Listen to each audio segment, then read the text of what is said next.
চন্দ্রবংশ কথা আলোচনা করতে গিয়ে প্রথমেই বললেন যে আমরা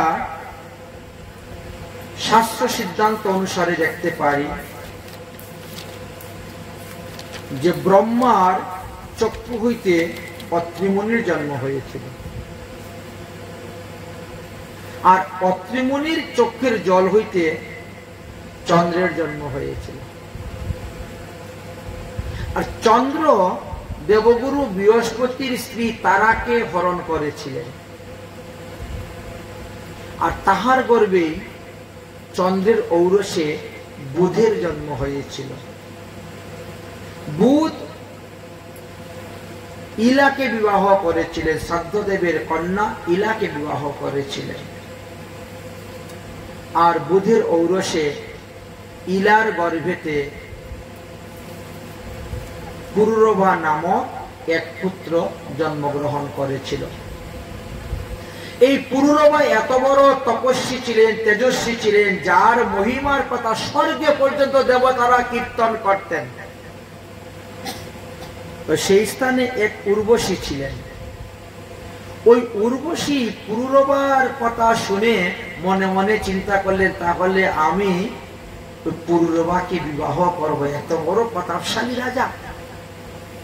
তাই স্বর্গ থেকে উর্বশী চলে আসলেন পুরুরভার রাজ দরবারে, এসে উপস্থিত হয়েছেন, রাজামশাই আপনি আমার পানি গ্রহণ করুন, আপনি বিবাহ করতে। রাজাও তার রূপ যৌবন দেখে বিবাহ করতে রাজি হয়ে গেলেন। তিনি যখন প্রস্তাব, ঠিক আছে আমি তোমাকে বিবাহ করব, তখন উর্বশী বললেন, দেখো আমি তো স্বর্গের উর্বশী, আমি ঘি ছাড়া অন্য কিছু খাই নাই, দেবতাদের পক্ষে তো আহার হলো ঘি, আমাকে ঘি দিবেন। দ্বিতীয় কথা হলো কারো উচ্ছিষ্ট দ্রব্য আমাকে খেতে দিবেন না। তৃতীয় কথা হলো সহবাস ছাড়া অন্য সময় যদি আমি আপনাকে উলঙ্গ অবস্থায় দেখি, আমি আপনাকে ছেড়ে চলে যাব।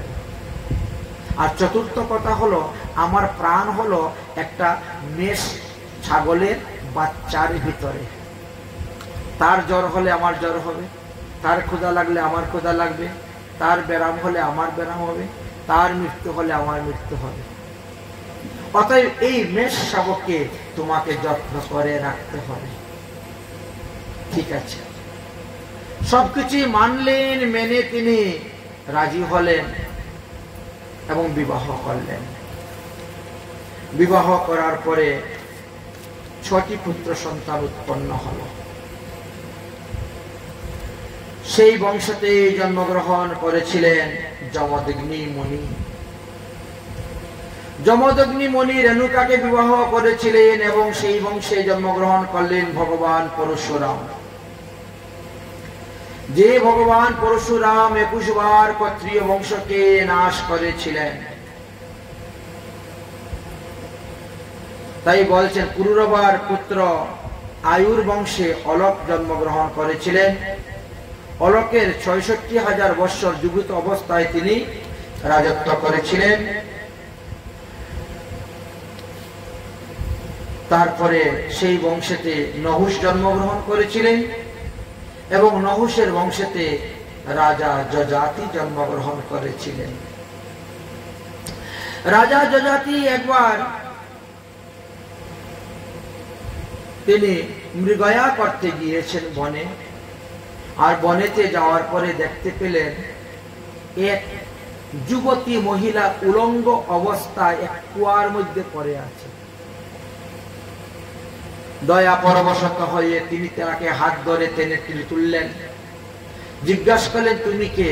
বলে, আমার নাম হলো দেবযানী, আমি হলাম শুক্রাচার্যের কন্যা। বিষপর্ব রাজার কন্যা সৌমিষ্ঠা আমার সঙ্গে ঝগড়া করে আমাকে ঠেলে কুয়ার মধ্যে ফেলে দিয়ে চলে গিয়েছিল। রাজা সঞ্জাতি বললেন, তাহলে আপনি আমার পোশাক পরিধান করে আপনি বাড়িতে যান, এই নেন আমার ধুতি পাঞ্জাবি, পরে বাড়িতে। দেবযানী বলছেন, আমি বাড়িতে যাব না, তুমি আমাকে বিয়ে করো, আমি তোমার সঙ্গেই যাব। রাজা যজাতি বলছেন, তোমার কি মাথা খারাপ হয়েছে? আমি ক্ষত্রিয় আর তুমি ব্রাহ্মণ, পুরুষ যদি ক্ষত্রিয় হয় তাহলে তাকে ব্রাহ্মণ কন্যা বিবাহ করতে নাই, আমি তোমাকে বিবাহ করতে পারবো।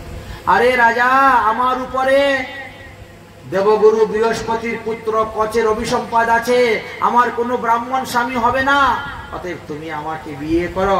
তুমি সর্বপ্রথম আমার হাত ধরেছ, পানি গ্রহণ করেছ, আমাকে হাত ধরে টেনে তুলেছ, অতএব তুমি আমাকে বিবাহ।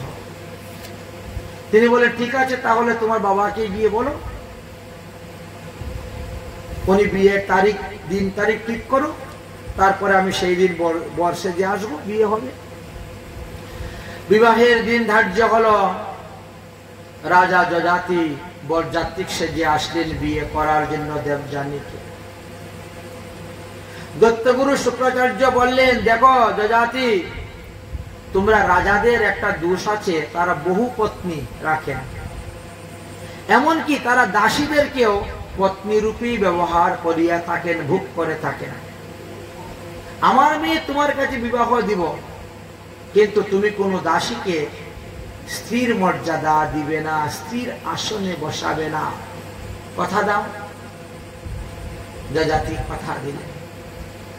সৌমিষ্ঠার সঙ্গে বিবাহ হয়ে গেল, দেবযানীর সঙ্গে বিবাহ হওয়ার পরে যযাতির ঔরসে দেবযানীর গর্ভে যদু জন্মগ্রহণ করলেন।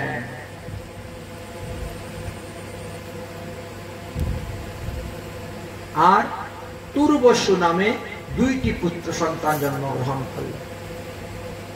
এইদিকে বিশ্বপর্ব রাজার কন্যা সৌমিষ্ঠা, তিনিও গোপনে গোপনে লুকিয়ে লুকিয়ে রাজার সঙ্গে মিলন করেছেন। তার দ্বারা তিনি তিনটি পুত্র সন্তানের মা হতে পেরেছিলেন। একজনের নাম দ্রুহু, একজনের নাম অনু, আর একজনের নাম কুরু। একদিন দেবযানী তিনার পুত্র যদু আর তুরস্কে দুই হাতে ধরে বনের মধ্যে ভ্রমণ করতে গিয়েছে, যযাতির সঙ্গে গিয়েছে। আর এমন সময় সৌমিষ্ঠার পুত্ররা দৌড়ে এসে উপস্থিত হয়েছে। বাবা বাবা বাবা বলে এসে দৌড়ে ধরেছে। দেবযানী বলেন, কি ব্যাপার, এই তিনটি ছেলে কার, তোমাকে বাবা বলছে কেন? রাজা যযাতি বলছেন, রাজা তো সকলেরই বাবা, যেহেতু রাজা সকলকে পালন করে, এই জন্য প্রজারা হলো রাজার পোষ্য পুত্র। লক্ষ্মীর ভান্ডারে টাকা ঢুকে বসে বসে খান, সরকার থেকে অনেক রকম সুযোগ সুবিধা দেয়, বিনা পয়সায় রেশন দিচ্ছে, এই জন্য আমরা তার পালিত পুত্র। তাই রাজাকে বাবা বলে ডাকলে দুষ্টই, দোষের কি আছে? সে পুষ্য পুত্র, সে পুষ্য পিতা, সে আমাদের পালন করতেছে। না না, সত্যি কথা বলো। এই সৌমিষ্ঠা, তুই কোথা থেকে পালে রে এই তিন ছেলে? বলছে, এক সাধু আসছিল, সাধু দিয়ে গেছে। সাধু দিয়ে গেছে? মিথ্যা কথা, মিথ্যে কথা। তুমি আমাকে ঠকিয়ে গোপনে গোপনে রাজার কাছ থেকে তিন সন্তান নিয়েছ। এই তো সৌমিষ্ঠা রেগে গেলেন। শুক্রাচার্যকে গিয়ে বলছেন, বাবা, তোমাদের জামাতা তো 2 নম্বরই কাজ করে। আমার সঙ্গে তার বিয়ে হলো, আমাকে দিল 2টা পুত্র, আর আমার দাসীকে দিল 3টা পুত্র। বিয়ের সময় তো প্রতিজ্ঞা করেছিল যে দাসীকে স্ত্রীর মর্যাদা দিবে না, স্ত্রীর আসনে বসাবে না। শুনে তো এখন শুক্রাচার্যেরও রাগ হয়ে গেল। শুক্রাচার্য অভিসম্পাদ দিলেন, যা, তুই ক্ষয়রোগগ্রস্ত হয়ে যা। সঙ্গে সঙ্গে তার শরীরের মধ্যে জরা ব্যাধি এসে প্রবেশ করলো, বৃদ্ধ হয়ে গেছে একেবারে, অঙ্গ গলিত, চামড়াগুলো সব কুচকুচ হয়ে গেছে। পলিতং মুন্ড, মাথার সমস্ত চুল পরে টাক হয়ে গেছে। দশনং বিহিতম, দাঁতগুলো সব পড়ে গেছে। লাঠি ছাড়া আর উঠতে পারে না, হাঁটতে পারে না, চলতে পারে না। আহা, শ্বশুর মশাই, একই করলেন আপনি। যৌবন অবস্থাতে আমাকে এত বড় অভিসম্পাদ দিয়ে আমাকে বৃদ্ধ বানিয়ে দিয়েছেন, তাহলে রাজকার্য চলবে কেমন করে, রাজ্য চলবে কেমন করে? এ তো জরা ব্যাধি দ্বারা ভুগতে ভুগতে আমি মরেই যাব। আর আমি যদি মরে যাই তাহলে তোমার মেয়ে বিধবা হবে। কি লাভ হয়? মেয়েও তখন কাঁদছে, বাবা তুমি এমন অভিসম্পদ দিলে গেল, আমার স্বামীটাকে মেরেই ফেলে দিবে, এখন এমন অভিসম্পদ দিয়েছ, এখন কি করা যায়? শুক্রাচার্য বললেন, দেখো তোমার তো 5 পুত্র আছে, তো 5 পুত্রের মধ্যে কোন পুত্র যদি তোমার জরা নিয়ে যায় আর তার যৌবন তোমাকে দান করে, তাহলে তো তুমি সোজা হয়ে দাঁড়াতে পারবে, যৌবন নিয়ে তুমি যৌবন নিয়ে খেলতে পারবে, দৌড়তে পারবে, হাঁটতে পারবে। প্রথম পুত্রের কাছে গেলেন, যদুর কাছে। বাবা যদু, তুই তো আমার জ্যেষ্ঠ পুত্র, বড় পুত্র, তোর যৌবন আমাকে দিয়ে দে আর আমার জরা তুই নিয়ে বস, আমি তোকে রাজা করব। ছেলে রাজি হলো না, মনের দুঃখে অভিসম্পদ দিয়ে দিলেন, যা, তোর বংশে কেউ কোনোদিন রাজা হতে পারবে না। দ্বিতীয় পুত্রকে বললেন, পুত্র তুর্বশু, তুমি আমার জরা নেও, তোমার যৌবন দাও। সেও রাজি হলো না, যা তুই ম্লেচ্ছ হয়ে থাক। তৃতীয় পুত্রকে বললেন, সেও রাজি হলো না, বললেন তোর বংশে যত জন্মগ্রহণ করবে অকালে মরবে। চতুর্থ পুত্র কাছে গিয়ে বললেন, সেও রাজি হলো না, বলে জরার যত দোষ তুই বললে সমস্ত দোষ তোর মধ্যে থাকবে। এবং পঞ্চম পুত্রের কাছে গিয়ে উপস্থিত হলেন, হে পুত্র পুরু, তুমি আমার জরা নেও, তোমার যৌবন। ছেলে রাজি হয়ে গেল। তাই ওই ছেলেকে রাজগদ্দিতে বসাবেন বলে কথা দিলেন, আর তার যৌবন নিয়ে তিনি 1000 বৎসর রাজত্ব করলেন, তথাপিও কামনা বাসনা পূর্তি হলো না। যাই হোক, সেই যদুবংশে তো ভগবান শ্রীকৃষ্ণ এসে অবতীর্ণ হয়েছেন। এই যে পুরু রাজা হয়েছিলেন, এই পুরু বংশের মধ্যে শ্রেষ্ঠ রাজা ছিলেন দুষ্মন্ত। এই দুষ্মন্ত শকুন্তলাকে বিবাহ করেছিলেন, আর শকুন্তলার পুত্র রূপে ভরত জন্মগ্রহণ করেছিলেন। এই আরেক ভরত জন্মগ্রহণ করেছিলেন, এবং তিনি 1,30,84,000টি গাভী দান করে যজ্ঞ করেছিলেন। তারপরে ভারত বংশের জন্ম, রন্তিদেবের কাহিনীর কথা আসলো। অতঃপর পাঞ্চাল দেশে কে রাজা হলেন, মগধ দেশে কে রাজা হলেন, এই চন্দ্রবংশের সমস্ত রাজগণের কথা বর্ণন করতে করতে জরাসন্ধুর বংশ কথা বর্ণন করলেন। তারপরে আসলো শান্তনুর কথা, শান্তনুর বড় ভাই শান্তনু রাজার কথা আসলো, পঞ্চপাণ্ডবের জন্ম কথা আসলো, ধৃতরাষ্ট্রের কথা আসলো, এইভাবে চলছে।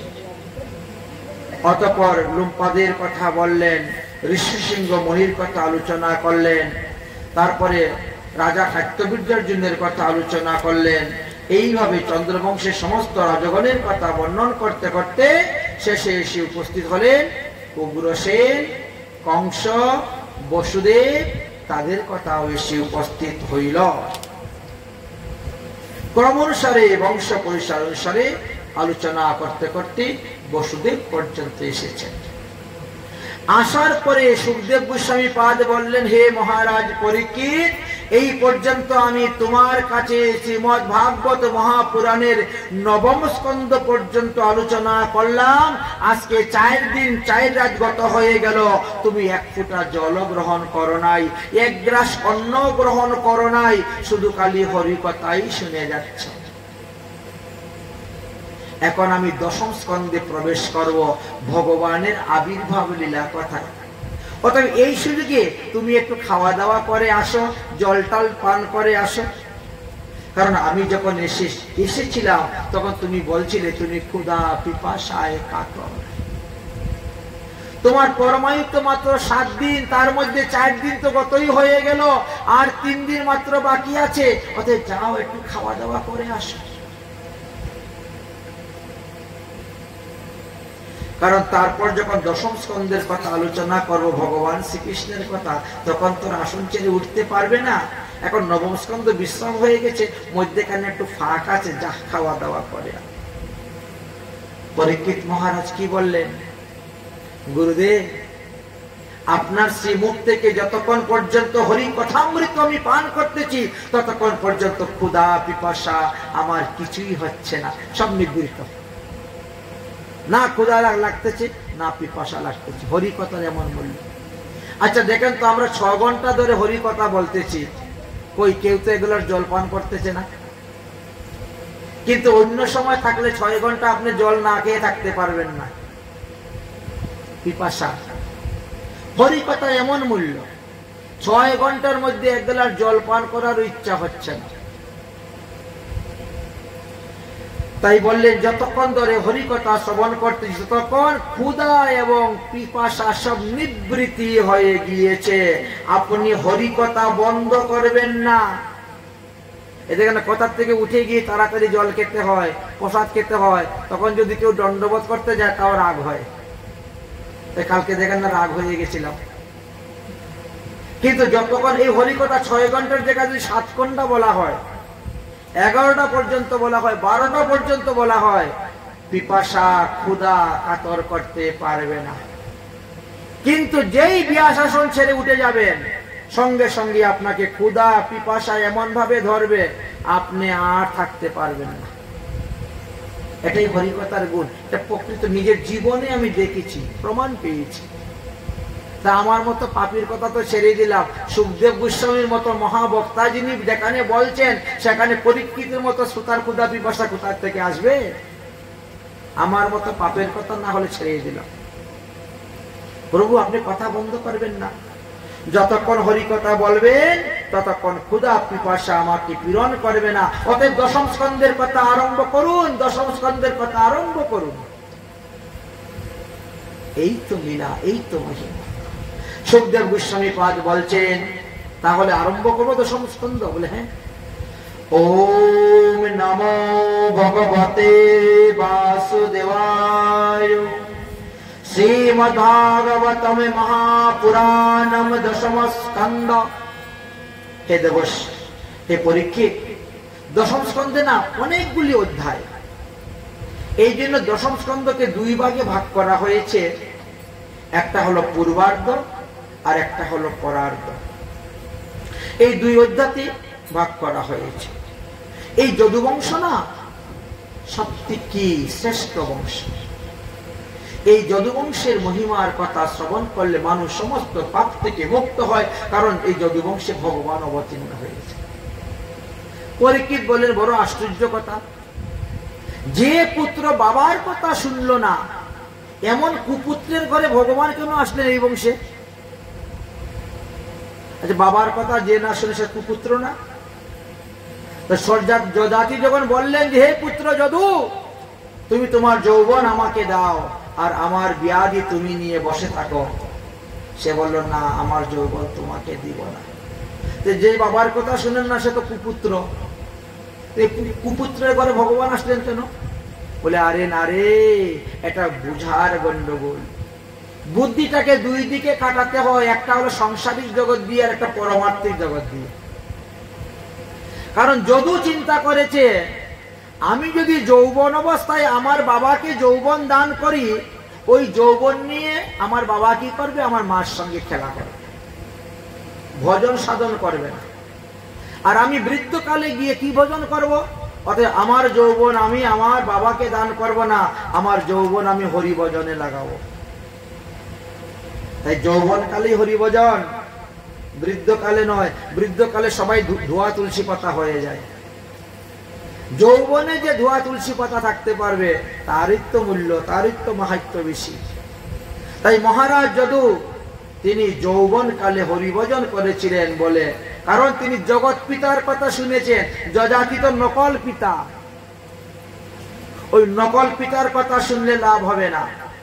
এই জন্য সাধুরা দেখবেন, যদি কেউ সংসার থেকে ত্যাগ করে সাধু হয়ে চলে যায় বৃন্দাবনে অথবা অন্য কোন স্থানে, বাড়িতে আসার পরে যদি তার বাবা বলে এই ছেলে জানা তুই বাজার থেকে একটা ইলিশ মাছ নিয়ে আয়, বলে আমার দ্বারা হবে না,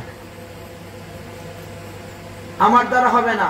তোমার মতো বাবার সেবা না করলে আমার কোনো পাপ হবে না, কারণ আমি জগৎ পিতা ভগবান শ্রীকৃষ্ণের সেবা করতেছি। ওই নকল পিতাকে মাছ মেরে এনে খাওয়াইলে লাভ হবে না, নকল মাতাকে মাছ মেরে এনে খাওয়াইলে লাভ হবে না। দান করতে তুমি প্রসাদ খাও, আমি তোমার জন্য নিয়ে আসবো রাজভোগ নিয়ে আসবো, রসগোল্লা নিয়ে আসবো, আমৃত্যু নিয়ে আসবো, কি চাই বলো? যে সমস্ত দ্রব্য ভগবানকে নিবেদন করা যায় সেই সমস্ত দ্রব্য তুমি আমার কাছে চাও, আমি এনে ভগবানকে নিবেদন করে তোমাকে সেবা করব। কিন্তু তুমি যদি অন্য দ্রব্য চাও তাহলে হবে না। তুমি জন্ম দিলেও, তুমি লালন পালন করে বড় করলেও তুমি আমার বাবা হতে পারো না। তুমি 10 মাস 10 দিন গর্ভে ধারণ করলেও তুমি আমার মা হতে পারো নাই। এটা ভাগবত ধর্ম। তাই যজাতি কথা যদু মানে নাই বলে ওখানে পাপ হয় নাই। যদি পাপই হইতো তাহলে ভগবান তার পুত্র রূপে জন্মগ্রহণ করতেন না, তার বংশে জন্মগ্রহণ করতেন না। দেখলেন, গুরুকে ত্যাগ করে বলি রাজা বামন ভগবানকে পেয়েছে, মাকে ত্যাগ করে ভরত ভগবান রামচন্দ্রের পাদুকা খরম পেয়েছিল, ভাইকে ত্যাগ করে বিভীষণ লঙ্কার রাজত্ব পেয়েছিল, আর স্বামীকে ত্যাগ করে ব্রজের গোপীরা ভগবান শ্রীকৃষ্ণকে পেয়েছিল। তাই আগামী করলো রাসলীলার কথা আলোচনা করব, রাসলীলার গান কীর্তন করবে, সবাই আসবেন। কাকে কাকে কোন অবস্থায় ত্যাগ করলে পাপ হয় না?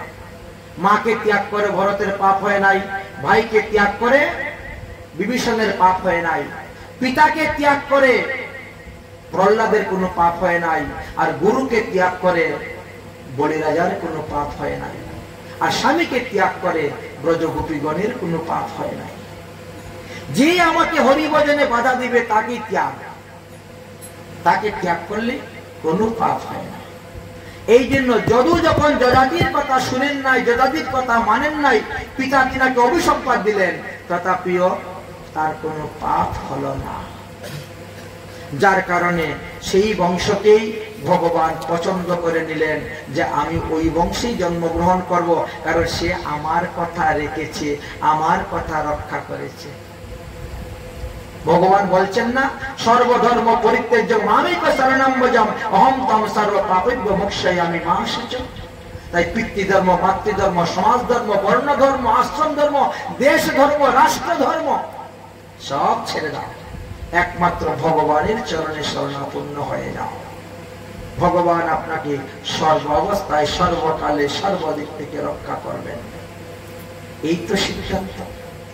আচ্ছা, ভগবান কেন এই দাপর যুগে আসলেন? বলে তার কারণ আছে। পৃথিবী দেবী পাপের ভার সহ্য করতে পারছেন না বলে তিনি ভগবানের কাছে গিয়েছেন। আর ভগবান তখন সবাইকে বলছেন, চলো সমস্ত দেবগণ দেবীগণ, তোমরা মনুষ্য রূপ ধারণ করে পৃথিবীতে গিয়ে পৌঁছো, অবতীর্ণ হও, আমিও পৃথিবীতে যাব লীলা করার জন্য। শ্রীমতী রাধিকা থেকে আরম্ভ করে সমস্ত দেব দেবী সবাইকে বললেন এবং সবাই আসলেন। যদুবংশ, বৃষ্টি বংশ, সাত্তক বংশ, ভূজ বংশ, কুকুগ বংশ, কুরবংশ আদি সমস্ত বংশতে সমস্ত দেবগণরাই জন্মগ্রহণ করেছেন এসে মনুষ্য রূপ ধারণ করে ভগবানের লীলার সহায়তার জন্য। বসুদেব তিনিও আসলেন, জন্মগ্রহণ করলেন। জানা যায় যে বসুদেব 18টা বিবাহ করেছিলেন। বসুদেবের প্রথম স্ত্রীর নাম হলো রোহিণী দেবী, আর সব থেকে ছোট স্ত্রীর নাম হলো দেবকী দেবী।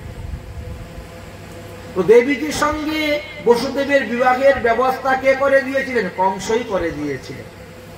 কংসের সঙ্গে বসুদেবের একটু মিত্রতা ভাব ছিল। আচ্ছা, বিবাহ কার্য সম্পূর্ণ হলো।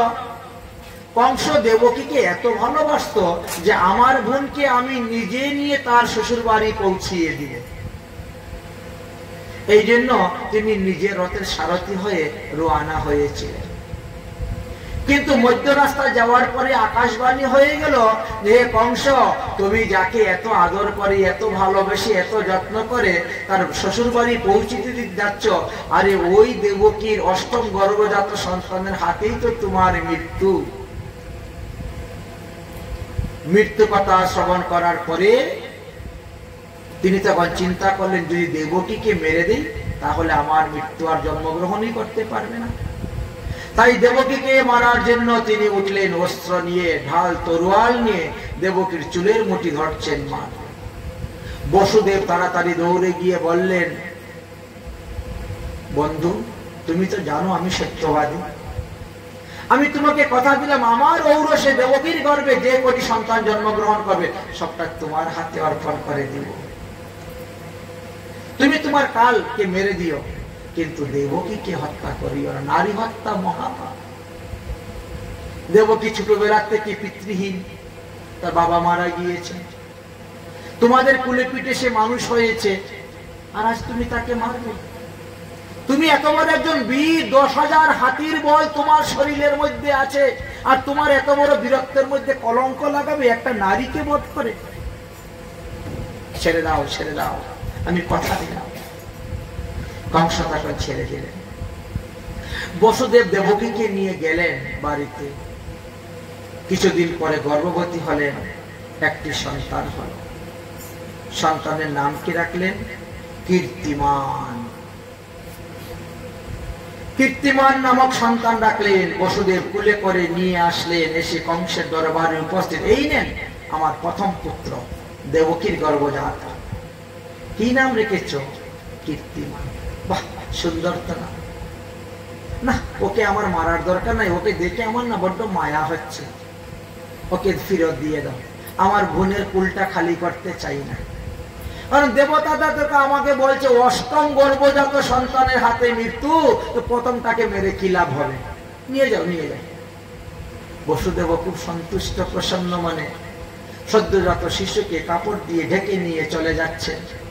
দেবতারা বড় চিন্তার মধ্যে পড়ে গেছেন, হায় হায়, ও যদি কংস এত ভালো মানুষ হয়ে যায় তাহলে তার পাপের ঘোড়া তো ভরবে না, আর কংসের পাপের ঘোড়া যদি না ভরে তাহলে ভগবানও পৃথিবীতে জন্ম নিবে না। অতএব কংসের দ্বারা আরো পাপ করাতে হবে, তার পাপের ঘোড়া ভরার ব্যবস্থা করতে হইবে। কাকে পাঠাইবেন? পাঠালেন দেবশ্রী নারদকে। দেবশ্রী নারদ হাতের মধ্যে একটা পদ্ম ফুল নিয়ে এসে একেবারে কংসের রাজদরবারে উপস্থিত। বাচ্চাদের মতন খেলা করতেছেন, পদ্ম ফুলটাকে ঘুরাচ্ছেন আর গণছেন, 1 2 3 4 5 6 7 8 বারে বারে। কংস ধূপ দীপ নৈবেদ্য দিয়ে আদর করে, যত্ন করে, পূজা করে, বলছেন আপনি এত বড় একজন ব্রহ্মর্ষি, তেজস্বী, আপনি একজন, আর বাচ্চাদের মতো পদ্ম ফুল নিয়ে কি বারে বারে গণছেন আর খেলা করছেন? বলে ওইসব প্রশ্নের উত্তর পরে দিব, আগে আমাকে বলো তো এই বসুদেব কি জানি একটা কাপড় ঢাকা দিয়ে নিয়ে চলে গেছে তোমার বার থেকে। বলে ও তার ছেলেকে নিয়ে গেছে, আপনি তো আসেন না, কিছুই জানেন না খবর, এই এই ঘটনা হয়েছে। ও এই জন্যই তো আমি স্বর্গে শুনেছি দেবতারা কানাকানি করতেছে তোমার ব্যাপারটা নিয়ে। আমার ব্যাপার নিয়ে? কি ব্যাপার নিয়ে? বলে শুনলাম দেবকীর অষ্টম গর্ভজাত সন্তানের হাতে নাকি তোমার মৃত্যু হবে। বলে হ্যাঁ, ঠিকই শুনেছেন, এটা আকাশবাণী হয়েছে। তা তুমি তো ভালো করো না এই ছেলেটাকে ছেড়ে দিয়ে। বলে কেন?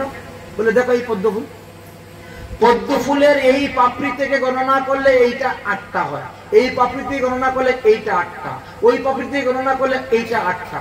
এখন চিন্তা করে দেখেন তো কোনটা 8টা বলবেন, তো 8 নম্বর কোনটা বলবেন? দেবতাদের গণা বাবা কোথার থেকে গণা শুরু করবে তার কি কোনো অন্ত আছে? যদি নিচের থেকে গণনা করে তাহলে এইটাই তো 8 নম্বর, আর এইটাকে ছেড়ে দিয়েছো। কি করবো দেবশ্রী?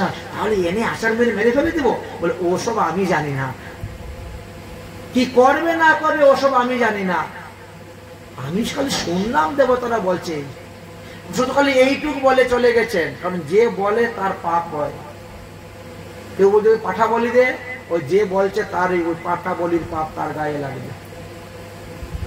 একাদশী দিন যদি বলে এই তুই ভাতগুলা খেয়ে নে, যে বলে ভাত খা তারই পাপ হইবে। একাদশী দিনে খাও ভাত খাও এ কথাও বলতে নাই। রান্না করে দিবেন দূরের কথা, তো পরিবেশন করবেন দূরের কথা, তো যে ব্রত করবে সে অন্যকে ভাত পরিবেশন করে দিতে নাই, রান্না করে দিতে নাই, খেতে নাই। যত বড় আত্মীয় আসুক না কেন ফলমূল খেয়ে যাও।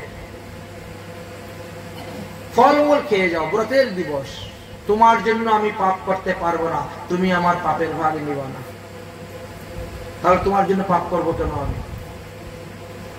ফল খেয়ে যাও। আত্মীয় হলো কি হলো? আত্মীয় তো সেই আত্মীয় যে আমাকে ধর্মপথে অগ্রসর করে দিবে, সে হলো আমার আত্মীয়। আর যে আমাকে ধর্ম থেকে টেনে নিয়ে অধর্মে নিয়ে যাবে, সে কিসের আত্মীয়? সে আত্মীয় আত্মীয় নয়। এই জন্য সাধুরাই সাধুদের আত্মীয়, সাধুরাই সাধুদের বন্ধু, এটাই শাস্ত্রে বর্ণনা। এই জন্য দেবর্ষি নারদ বললেন না যে আচার মেরে এনে মেরে দাও, কি করবে না করবে তুমি জানো, শুধু বলারটা আমি বললাম।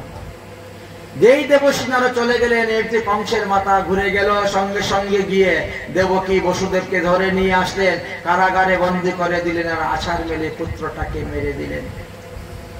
প্রথম পুত্র মারা গেলেন, দ্বিতীয় পুত্র জন্মগ্রহণ করলো, তার নাম রাখলেন সুসেন, তাকেও মেরে দিলেন। তৃতীয় পুত্র জন্মগ্রহণ করলেন, নাম রাখলেন ভদ্রসেন, তাকেও মেরে দিলেন। চতুর্থ পুত্র জন্মগ্রহণ করলেন, তার নাম রাখলেন ঋজ্জু, তাকেও মেরে দিলেন।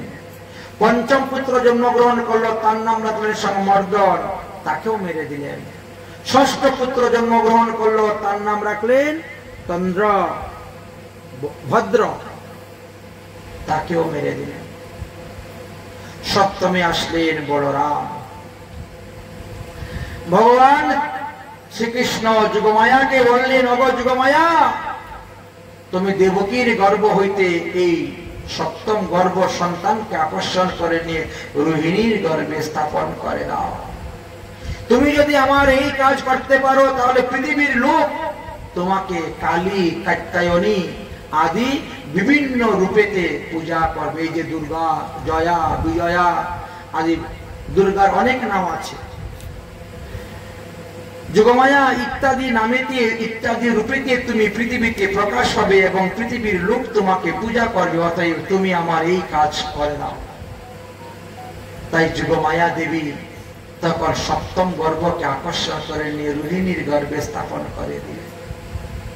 লোকেরা বলে কি, লোকেরা বলে ওই উগ্র ঔষধ খাওয়াইয়েছে, তাই দেবকীর গর্ভপাত হয়ে গেছে, সপ্তম গর্ভস্থ সন্তান নষ্ট হয়ে গিয়েছে।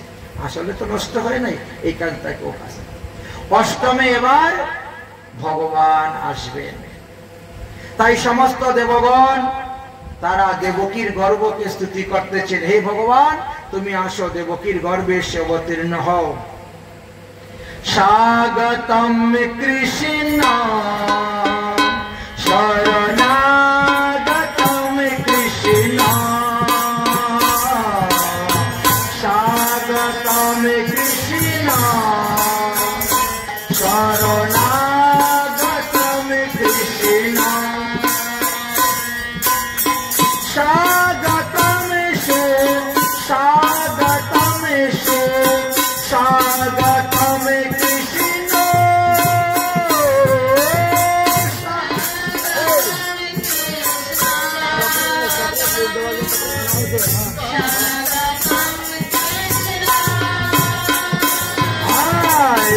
স্বাগতম কৃষ্ণ শরণাগতম কৃষ্ণ,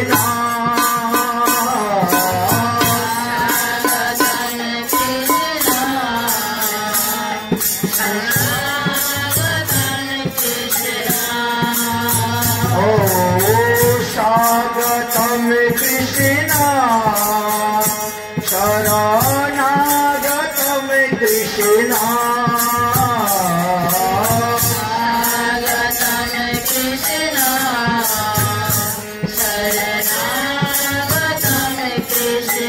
যেহেতু সময় কম, গান বেশি গাওয়া যাবে না, ভগবান শ্রীকৃষ্ণকে আহ্বান করলেন। ভগবান শ্রীকৃষ্ণ দেবকীর গর্ভে এসে উদয় হলেন। শাস্ত্রে বলছেন পূর্ণ ভগবান অবতার হয়ে যেই কালে আর সব অবতার তাতে আসি মিলে। নারায়ণ, চতুর্ভুজ, মৎস্যাদি অবতার, যুগ মন্বন্তর আদি যত আছে আর সমস্ত অবতার ভগবান শ্রীকৃষ্ণের শরীরে প্রবেশ করলেন। সবে আসে কৃষ্ণের শরীরে হইলেন অবতীর্ণ। এই জন্য কৃষ্ণ হলেন স্বয়ং ভগবান, পূর্ণ ভগবান। দেবকীর গর্ভতে যে চতুর্দিক আলোকিত হয়ে গেছে, কংস বড় ভয় পাচ্ছেন। তিনি কি করলেন? তিনি তখন বেশি করে পাহারাদার রাখলেন কারাগারে। কিন্তু ভগবানের ইচ্ছা এমন হলো, যেদিন ভগবান অবতীর্ণ হইবেন সেই দিন সবাই মোহ নিদ্রায় নিদ্রিত হয়ে গেলেন। একমাত্র আকাশের চাঁদই সজাগ ছিলেন, আর সবাই নিদ্রিত। দেবকীর গর্ভজাত সন্তান ভূমিষ্ঠ হলেন কখন? রাত্রিবেলা, মধ্যরাত্র বলা হয়। ভাদ্র মাসে কৃষ্ণপক্ষ অষ্টমী তিথিতে তিনি আসলেন, এসে যথা সময়ে অবতীর্ণ হলেন। অর্থাৎ গর্ভ থেকে বায়ুটা বেরিয়ে গেল, আর ভগবান সেখানে চতুর্ভুজ রূপ ধারণ করে প্রকট হয়ে গেলেন। ভগবান যখন প্রকট হয়েছেন, তখন দেবকী এবং বসুদেব ভগবানকে স্তুতি করতে শুরু করেছেন। একই প্রভু, তুমি দুই হাত হও, দুই হাত হও, খবরদার কান্নাকাটি করিও না, যদি কংস শুনতে পারে তাহলে বিপদ হয়ে যাবে, ইত্যাদি বলতে শুরু করলেন। ভগবান বলছেন, চিন্তা করিও না। আমার জন্য চিন্তা করছো কেন? কারণ আমি তো জন্মে জন্মে তোমাদের পুত্র রূপে এসে জন্মগ্রহণ করতেছি। আমি যে কতবার কত জন্মে তোমাদের পুত্র রূপে অবতীর্ণ হয়েছি তা তোমাদের মনে নেই, আমার সব মনে আছে। অতএব আমাকে স্তুতি করতে হবে না, আমি তো তোমাদেরই সন্তান। প্রভু বলে, মাতা তুমি স্থির করো মন, শুনো, যত জন্মে আমি ছিলাম তোমার নন্দন। চিত্ত দিয়ে শুনো মাতা আপন গুণগ্রাম, কোন এক সময়ে তোমার নাম ছিল কৃষ্ণী নাম। বসুদেবের নাম ছিল সুতপামণি, আর দেবকীর নাম ছিল কৃষ্ণী। আমাকে পুত্ররূপে পাওয়ার জন্য তোমরা আরাধনা করেছিলে। তখন আমি বলেছিলাম, যাও, আমি তোমাদের পুত্ররূপে আসব। তথায় আছিলা তুমি আমার জননী, তবে তুমি স্বর্গতে এসে হলে অদিতি আপনি, তবে আমি হইলাম তোমার বামন পুত্র অবতার। সেই কালে আছিলে তুমি জননী আমার, তবে তুমি দেবহূতি হইলে আর বার, সেই কালে আমি তোমার কপিল নামে জন্মগ্রহণ করেছিলাম পুত্র। তবে তুমি কৌশল্যা হইলে আর বার, সেখানেও রামচন্দ্র আমি যে পুত্র তোমার। এবার তুমি দেবকী হয়ে জন্মগ্রহণ করলে, আর আমি তোমার পুত্র কৃষ্ণ হয়ে জন্মগ্রহণ করলাম। শুনো শুনো, আমাকে এক্ষুনি এখান থেকে গোকুলে নিয়ে রেখে দাও। অষ্টমী শেষ হয়ে গেছে, নবমী আরম্ভ হয়ে গেছে, আর গোকুলে নন্দ মহারাজের স্ত্রী যশোদার গর্ভে এক কন্যা সন্তান জন্মগ্রহণ করেছে। আমাকে এখান থেকে নিয়ে দেখো, আর ওই কন্যা সন্তান থেকে এইখানে এনে রেখে দাও, এটাই হলো তোমাদের কাজ। তারপরে যথার্থ সময়ে আমি আসব এবং এই কংসের কারাগার থেকে তোমাদেরকে মুক্ত করব, উদ্ধার করব। এখন তো নাবালিক শিশু, আমি কিছু করতে পারবো না। ভগবান এই কথা বলে দ্বিভুজ ছোট্ট সহ্যগত শিশু হয়ে গেলেন। হাত পায়ের বন্ধন খুলে গেল। বসুদেব একটা টুকরির মধ্যে করে মাথার মধ্যে বসিয়ে নিয়ে রওনা হয়েছে। এদিকে বলরাম চিন্তা করলেন, আমি তো ভগবানের সেবা করার জন্য আসছি, আর তিনি শেষ নাগের ফানা ধরে ভগবানের উপর ছায়া দিয়ে যাচ্ছেন, আকাশ থেকে টিপ টিপ বৃষ্টি পড়তেছে, যাতে বৃষ্টি না পড়ে। যমুনার তীরে গিয়ে উপস্থিত হয়ে দেখেন ভাদ্র মাসে ভরা নদী, পার হব কেমন করে, বসে চিন্তা করছেন। আর তখন যুগমায়া এক শ্রীগালিনীর রূপ ধারণ করে নদী পার হয়ে চলে গেলেন। বসুদেব ওই রাস্তা ধরে নদী পার হতে শুরু হলেন, আর যমুনায় অমনি উচ্চলিত হয়ে উঠলেন ভগবানের চরণ স্পর্শ করার জন্য, ভগবানের কৃপা লাভ করার জন্য। যাই হোক, সেখান থেকে গোকুলে গেলেন।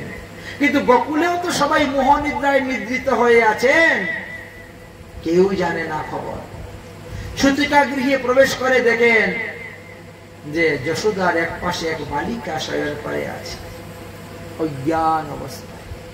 বসুদেব তিনি নিজের কুলের সন্তানকে অপর দিকে রাখে আর ওই কন্যা রত্নকে কুলে করে নিয়ে যখন কংসের কারাগারে ঢুকলেন, কপাট বন্ধ হয়ে গেল, হাতে পায়ে লোহার শিকল লেগে গেল, পূর্বের যে অবস্থা সেই অবস্থায় প্রাপ্ত হয়ে গেলেন।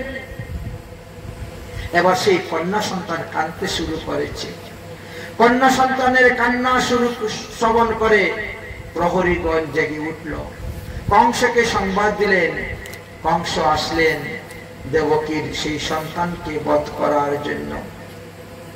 দেবকী বলছেন, ভাই তুমি আমার এই সন্তানকে বধ করিও না, এখন পুত্র সন্তান হয় নাই, এখন কন্যা সন্তান হয়েছে। আমি কথা দিলাম আমারই মেয়ে না, তোমার ছেলের সঙ্গে বিয়ে দিব, অতএব এ তোমার হুবু পুত্রবধূ, তাকে বধ করিও না। কিন্তু কংসের মনে হলো দেবকীর অষ্টম জাত সন্তান হইতে তো আমার মৃত্যু হইবে, অতএব সে ছেলে হোক আর মেয়ে হোক, দেবকীর অষ্টম জাত সন্তান তো, তাকে বধ করব। অন্যান্য শিশুগণকে যেমন পায়ের মধ্যে ধরে আছাড় মেরে মেরে ফেলতেন, ঠিক তেমনি ভাবে ওই যুগমায়াকেও ধরেছেন, দুই পায়ের মধ্যে আছাড় মারবেন পাথরের মধ্যে। যুগমায়া পিছকে উঠে আকাশে চলে গেলেন। অষ্টভুজা রূপ ধারণ করে বলছেন, ওরে দুষ্ট কংস, তুই আমাকে কি মারবে রে? তোকে যে মারবে সে তো কোথায় না কোথায় জন্ম নিয়ে নিয়েছে, এবার তোর মৃত্যু নিকটেই। দেবী এই কথা বলে অন্তর্ধান হয়ে গেলেন, আর বিন্দু পর্বতে গিয়ে বিন্দুবাসিনী রূপে তিনি সেখানে বিগ্রহ রূপে প্রকট হয়ে আর সেখানে শিবা পূজা খেতে শুরু করলেন। কংসের মাথা ঘুরিয়ে গেল। সমস্ত অসুরদেরকে নিয়ে বসে চিন্তা করলেন কি করা যায়। বলে আজ থেকে 10 দিনের মধ্যে যত শিশু জন্মগ্রহণ করতে সবকে মারো, আর 10 দিন পরে যত শিশু জন্মগ্রহণ করবে সবকে মারো। এই মন্ত্রণা সেদিকে চলতেছে। আর এদিকে গোকুলে কি হয়েছে? গোকুলে সকালবেলা দাসী গিয়েছে ঘর ঝাড়ু পোছা দিবে, দুগ্ধ আবর্তন করবে, দুধ দহন করে দুগ্ধ আনবে, গরম করবে। আর এমন সময় দেখেন যে যশোদার পাশে এক সুন্দর বালক শুয়ে আছে, একা একা খেলা করতেছে। এমনি দাসী সবাইকে ডাকতে শুরু করলেন, আসো আসো, যশোদার লাল্লা হয়েও, যশোদার লাল্লা হয়।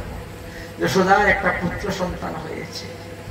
বলতে বলতে দৌড়ে একেবারে গোশালায় গিয়ে নন্দ মহারাজকে, নন্দ মহারাজ আপনি পুত্র সন্তান হয়েছে, আপনি পুত্র সন্তানের পিতা হয়েছে। নন্দ মহারাজ শুনে অত্যন্ত আনন্দ হয়ে গলার থেকে মুক্তার মালা খুলে দাসীকে দান করে দিয়েছেন। চতুর্দিকে নিমন্ত্রণ দিচ্ছেন, আরে আসো আসো, আমার ছেলে হয়েছে, আমি তোমাদেরকে দান করব মনের আনন্দে। 20 লক্ষ গাভী দান করেছিলেন, 56 মণ তিল দান করেছিলেন, যে যা চায় তাই দান করেছেন। আর সবাই দান নিতে এসে ভগবানকে দেখে আনন্দে গান করতে শুরু করেছেন। গোবিন্দ গোকুলে আয়ো, গোবিন্দ গোকুলে আয়ো, গোবিন্দ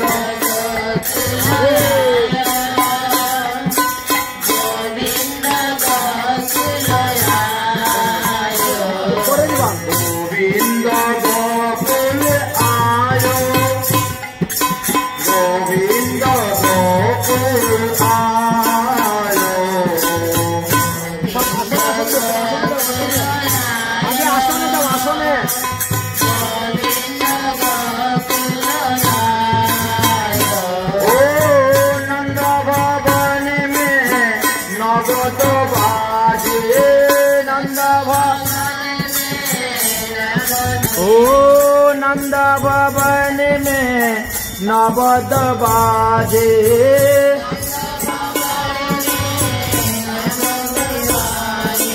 मंगल मधुर बधाइयो, गोविंद गोकुल आयो, गोविंद गोकुल आयो, गोविंद गोकुल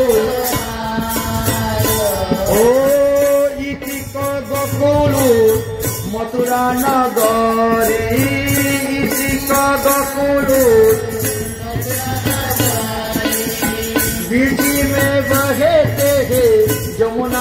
गौरी बिली में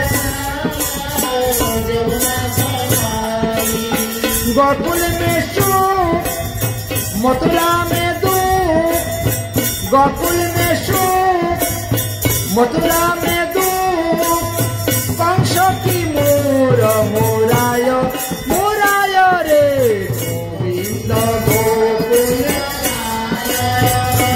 ओ गोविंद गोकुल ओ गोविंद गोकुल गोविंद गोकुल। তাই ভগবান শ্রীকৃষ্ণ গোকুলে এসেছেন বলে গোকুলবাসীদের মনে অতি আনন্দ। নন্দ মহারাজের ঘরে যাচ্ছেন বাধাই নেওয়ার জন্য, সবাই মিলে গান গাচ্ছেন।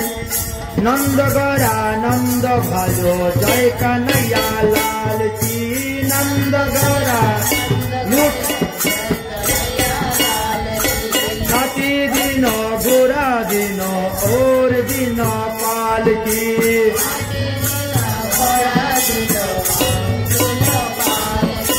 गोवान को हाथी गोरा बूरन को पालकी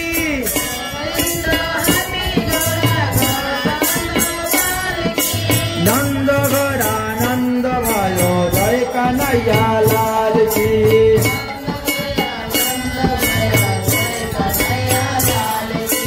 कंडा दिनो शीशा दिनो दिनो मुक्का माल की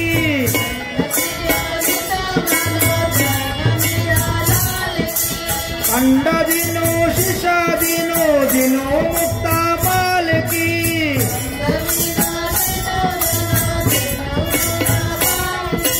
करी दिनो कपड़ा दिनो गुबियान हाल की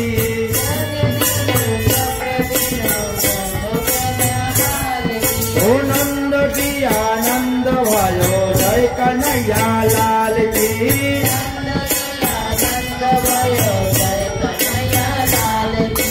सुरमा दिनो अलता दिनो बिंदु दिनो भाल की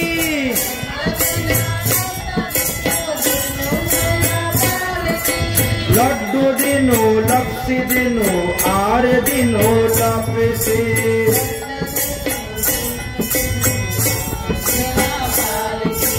लड्डू दिनो पेरा दिनो और दिनो लपसी लड्डू दिनो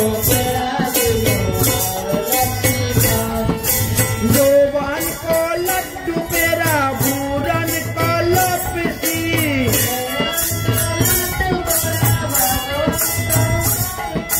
नंद गिरा नंद भयो जय कन्हैया लाल की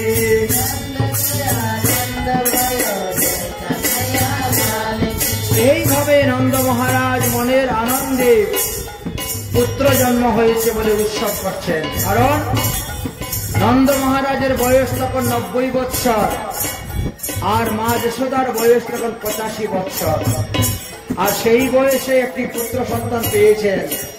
তাই মনের আনন্দে যে যা চায় তাহাই দান করছেন। নটগণ ভাটগণ সবাই এসেছে। लाला जन्म सुनी आई यशोदा माया दे दे बधाई लाला जन्म सुनी आई यशोदा माया दे दे बधाई लाला जन्म सुनी आई यशोदा माया दे दे बधाई दे दे बधाई माया दे दे बधाई दे दे लाला जन्म सुनी आई जो